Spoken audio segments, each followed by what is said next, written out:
সামনের মাসে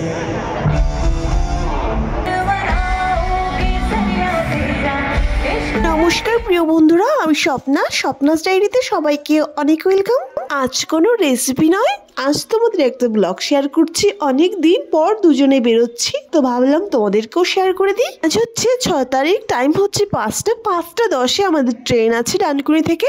তো রওনা দিয়েছি স্টেশনে যাওয়ার জন্য। ভাবছো তো কোথায় যাচ্ছি, তো তোমরাও আমার সঙ্গে চলো আর পুরো ভিডিওটা দেখতে থাকো, অবশ্যই তোমাদের ভালো লাগবে। ঘুরবো, আনন্দ করবো আর ভিন্ন রকমের খাবারের স্বাদ নেবো। তো চলো বন্ধুরা, তারপর যাবো। টিকিট কেটে চলে এলো, আমাদের ট্রেন দাঁড়িয়ে আছে 1 নম্বরে হয়তো, তো সেখানেই যাচ্ছি হেঁটে হেঁটে। তো হাঁটতে হাঁটতে ট্রেনে বসেও পড়লাম।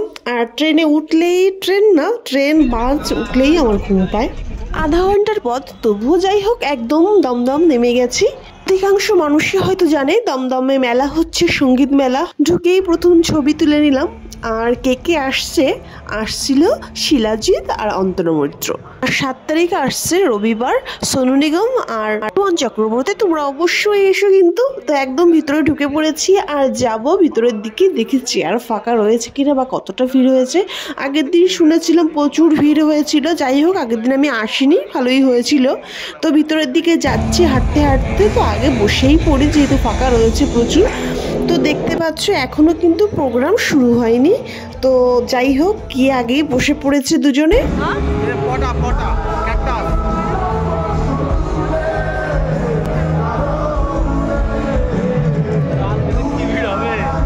আমরা সেটাই আলোচনা করছিলাম যে কাল কি ভিড় হবে।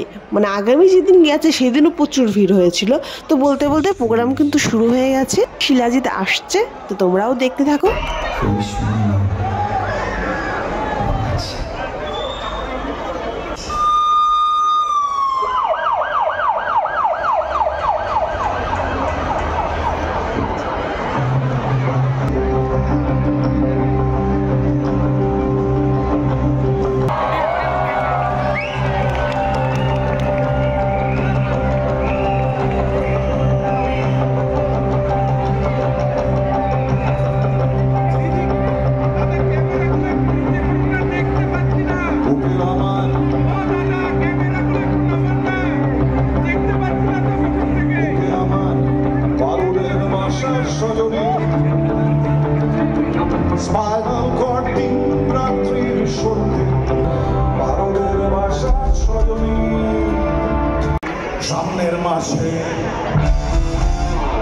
সামনের মাসে তোমায় নৌকা কিনে দেবো, গুরু নৌকা কিনে দেবো, গুরু নৌকা কিনে দেবো।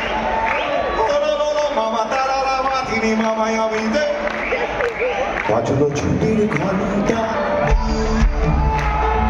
বাজলো ছুটির।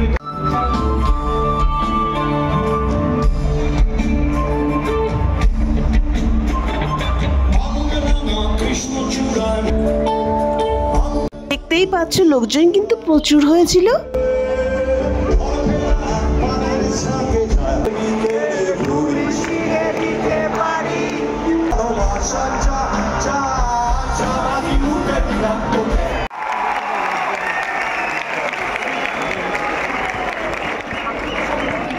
এবার উঠছে অন্তরা মৈত্র। তো আর কিছু সময় প্রোগ্রামটা দেখবো, পুরো ফাংশনটা শেষ করতে পারবো না।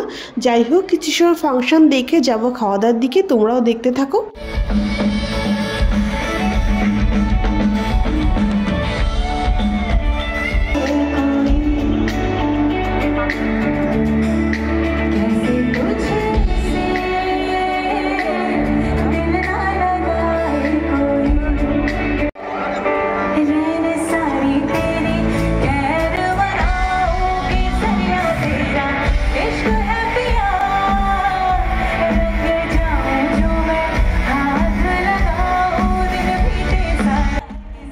তিনটে গান শোনার পর আমরা বেরিয়ে পড়ছি, যেহেতু অনেক রাতই হয়ে গেছে, বাড়ির দিকে যেতে হবে। তারপরে কিছু এখানে খাওয়া দাওয়া করবো। তো তাহলে মেলাটা ঘুরে দেখি কী সব দোকান আসছে। হয়তো খাবারের দোকানই বেশি যা শুনেছি। প্রথমে চলে আসছি স্ন্যাক্স আইটেমের দিকে।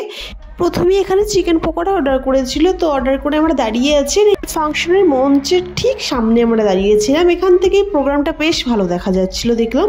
তো চলে আসছে হাতে চিকেন পকোড়া, খেতেও বেশ ভালোই টেস্টি ছিল, ভালোই করেছে, দামটাও বেশি না। আর বাইরের প্রোগ্রাম দেখলে বাইরেই খাওয়া দাওয়া করি সচরাচর, তখন আর ঘরে গিয়ে ইচ্ছা করে না, মনে হয় বাইরে থেকেই খাওয়া দাওয়া করে যাই। তো তারপর ওইখান থেকে চলে গেছি অন্যদিকে।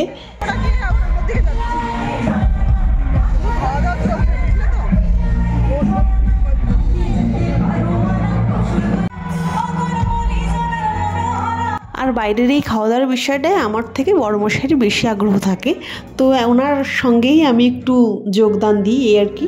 চিকেন পকোড়া খাওয়ার পর চলে এসছে অন্য স্টলে। তো এইরকম পরপর অনেক স্টলে আসছে।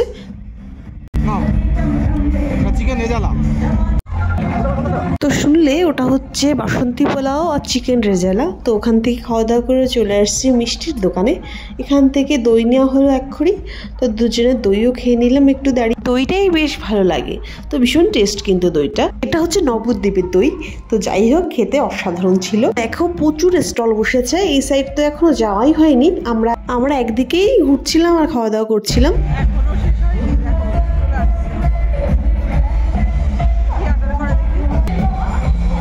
শেষে অর্ডার করলো লাচ্ছা পাউটা চিকেনের একটা আইটেম। তো দেখো দেখতে দেখতে হাতেও চলে এলো। তো আস্তে আস্তে খাওয়া দাওয়াটাও আমরা কমপ্লিট করলাম। মোটামুটি পেট তাহলে ভরলো নাকি, আইটেম তো আর কম খাওয়া হয়নি। যাই হোক, এবার আমরা বাইরে বেরিয়ে পড়েছি, বললাম চলো এবার যাই আস্তে আস্তে বাড়ির দিকে। তো চলে আসছি, দেখো একদম মঞ্চের সামনে আছি। তো দাঁড়িয়েও কিছু সময় একটু গান শুনলাম 2-4 মিনিট, তারপর রওনা দেব বাড়ির দিকে। তাহলে বন্ধুরা এখন যাই বাড়ির দিকে। প্রোগ্রাম বেশ ভালোই দেখলাম আর খাওয়া দাওয়াটাও বেশ ভালোই হলো। তো হাঁটতে হাঁটতে একদম গেটের সামনে চলে আসছে, দেখতে পাচ্ছ এখানেও প্রচুর লোকজন রয়েছে আর সবাই দেখো ভীষণ ছবি তুলছে। সুন্দর সাজিয়েছে কিন্তু সামনেটা দেখতে পাচ্ছ, লাইটিং দিয়ে অসাধারণ সাজিয়েছে। এইখানে কিন্তু ছবি তোলার জন্য বেশ একটা সুন্দর জায়গা। আমরাও দুজন ছবি তুলে নিলাম, তারপর বেরিয়ে পড়লাম রাস্তার দিকে। দেখতে পাচ্ছ একদম ট্রেন থেকে নেমেও পড়েছি একদম বাড়ির কাছাকাছি। তো আজকের ভিডিওটা এই পর্যন্তই বন্ধুরা, দেখা হচ্ছে নেক্সট ভিডিওতে। ভালো থেকো সবাই, সুস্থ থেকো।